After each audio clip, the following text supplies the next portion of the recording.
Imagine walking into the office today and your boss invites you to his or her office and he tells you, Kwame or Kukua, you are fired.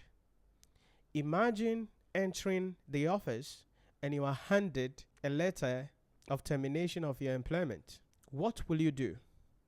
How will you feel? How are you going to handle that? Listen, I want you to imagine that scenario. There are many people who are playing the game for competition, which is not the right game to play in life. I believe in life there are a number of games that people are playing. The first game that serious people start playing is the survival game. This is the game where people are seeking to survive, pay their bills, handle the day-to-day affairs, get a job, get something going, get something to do. But immediately people win the game of survival, they start playing another game, which is not a good game, but they start playing it without even knowing they are playing the game, and that is the game of competition. This is where you see people buying things, living in places, driving cars, and living lifestyles that they are not qualified to live. Let me say that again. People are living life, driving cars, having lifestyles that they are not qualified to live. Listen, you don't buy a car because you have the money to buy the car.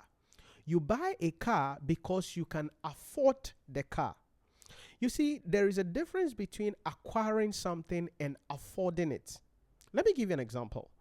If you drive a car, and that is the car you drive, and for some reason, every time fuel price goes up, or every time that there is an issue, you have to visit the mechanic or do something about the car, and you are freaking out, it means you don't qualify to drive that car.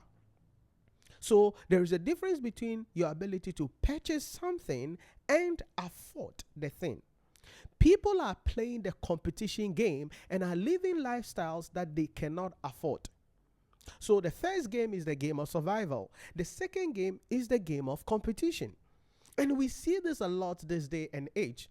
People make money, significant amount of money, but for some reason they now have personalized inflationary lifestyle. Driving cars they are not qualified to drive, living in neighborhoods they are not supposed to be living in, wearing clothing that they are not qualified to be wearing, and eating in places that they don't qualify to eat at. Listen, I am not here to talk you down, and I am not here to prevent you from living your life, but the question I want you to answer is this.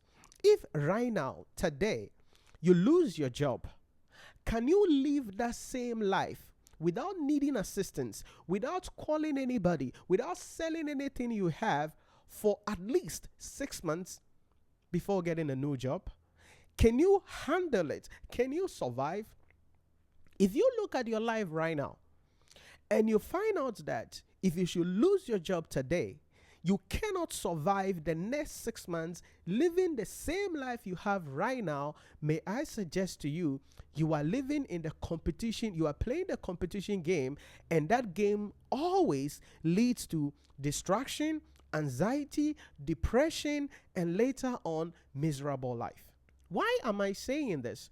Because you see, we live in a society where sometimes you look at people, the lifestyle they have adopted, the way they live their life, and it's like there is no tomorrow. But this is the game I want you to play. Instead of playing the competition game where you want to belong, you want to be part of the people, where you want people to see that, yeah, Ogbonana, you have arrived, I want you to aim for the freedom game. The freedom game is a game where you are optimizing to reach a point in your life where you buy whatever the heck you want, go wherever the heck you want, spend your time however the heck you want without being afraid, without being scared. Why is this important? Because recently I was in a conversation with somebody and the person was having an argument with me that, hey, I drive a better car than you and I live a better life than you. And it got to me. I was like, are you that stupid?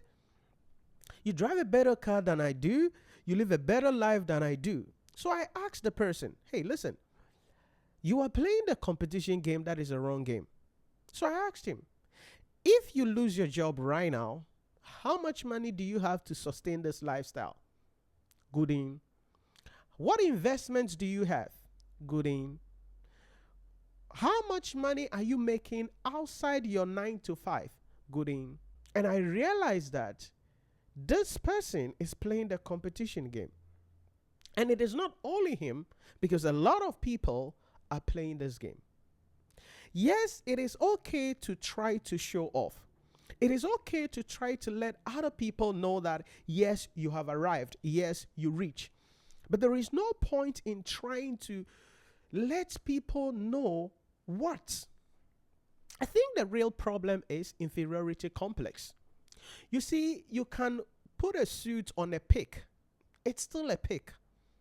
You can put a monkey in a mansion. It's still a monkey. The issue is not about you impressing people, you driving a luxurious car, you wearing expensive clothing or using high-end phones. The issue is about your self-wealth and your freedom. So my question again to you is this.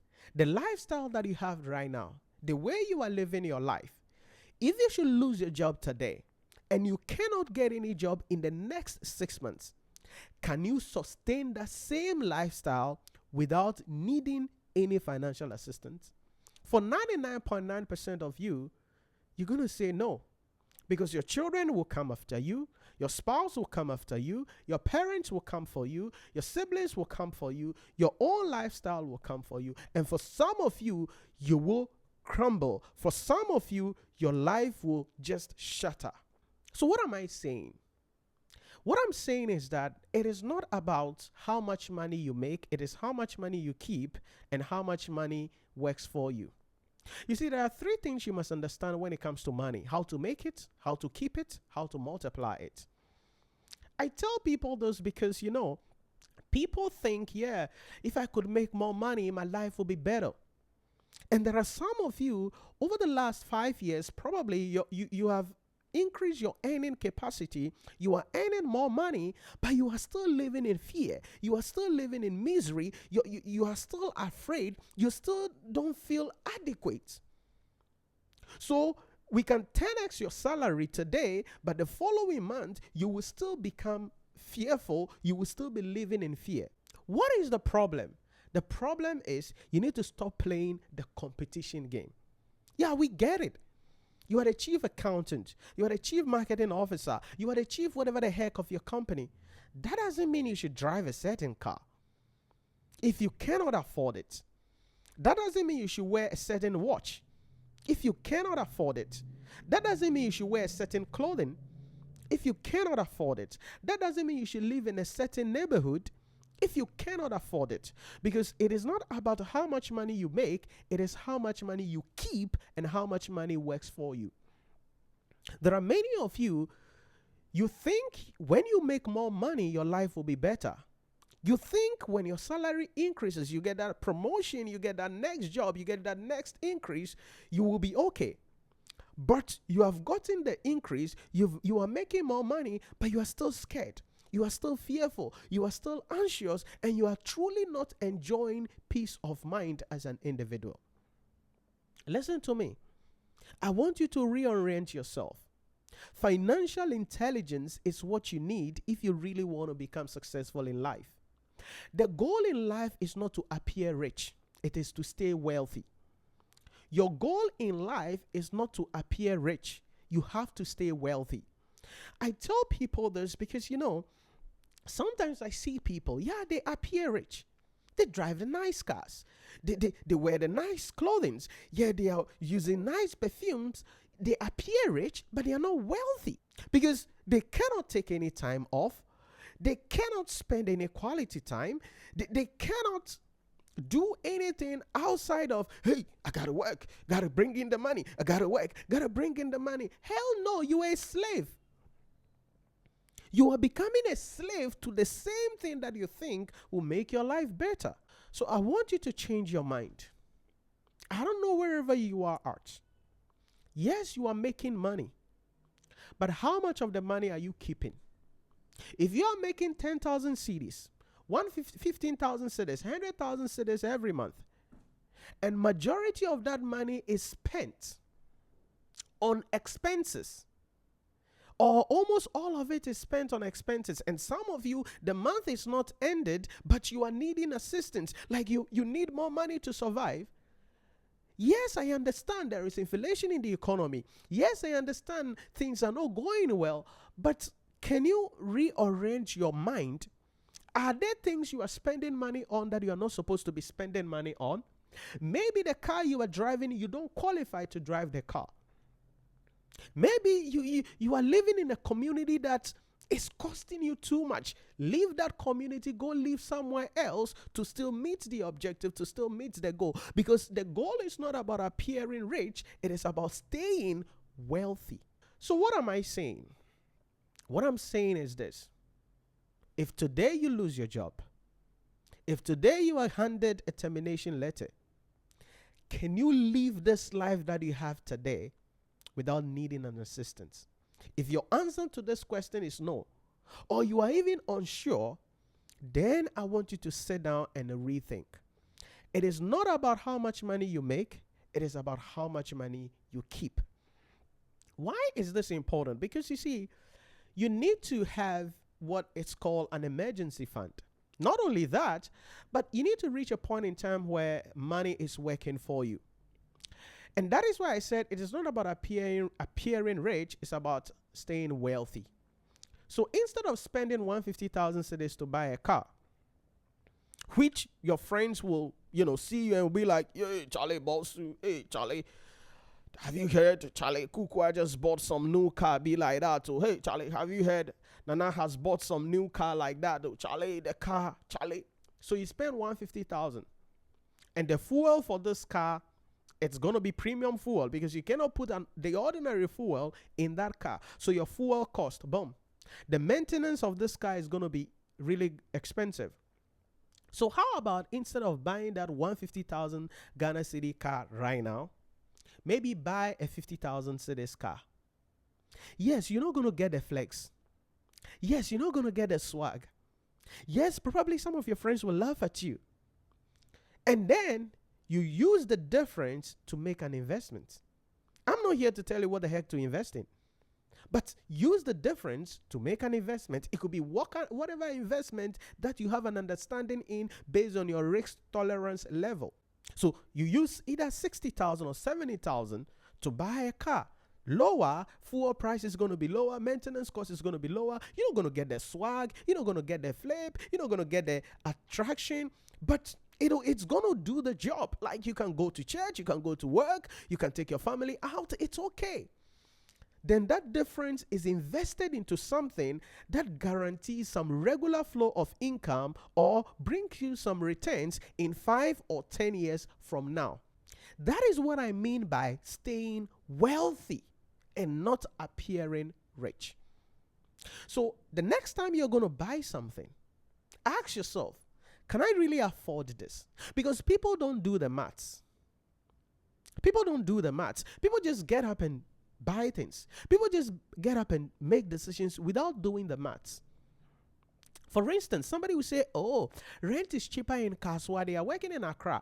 Rent is cheaper in Kaswa. So they go and rent in Kaswa and they are paying whatever, let's say 250 Ghana cedis. Then they say, oh, it's cheaper there because that same room in Dansoman will be maybe 400 cedis or 450 Ghana cedis. And so every month they pay 250 cedis at Kaswa. But their TNT from Kaswa to Accra, their place of work, is significant amount of money. The stress involved every day. You have to wake up early, come and queue, and then you join public transport, you close from work, you're going to be stuck in traffic, that emotional pressure. So when we talk about the finances, the TNT cost, the emotional stress you go through, the tiredness and all of those things, and compare that to coming to have rent in Dansoman, which is maybe 450 cedis for the same kind of room that you got at 250. Now, maybe you have just 25 minutes or 30 minutes drive to your place of work. Less stress, less traffic, more time with your family, more time with your loved ones. That is what wealth means. You see, wealth is about understanding the maths around every decision you make. And when we say someone is wealthy, it is not just about how much money is in their account. It is about the access the people have. It is about how much time the people spend doing what they love. It is about how healthy these people are. It's about how rested and control these people have over their life. So wealth is not just about how much money is in your account. It's about the access, the control, the freedom that you have over your life, over your time, and doing, most importantly, what you love. So my question to you again is this: what game are you playing? Are you playing the survival game? Are you playing the competition game? Or are you playing the freedom game? I am here to impress on you that you have to play the freedom game. It doesn't matter what your colleagues say. It doesn't matter what they tell you.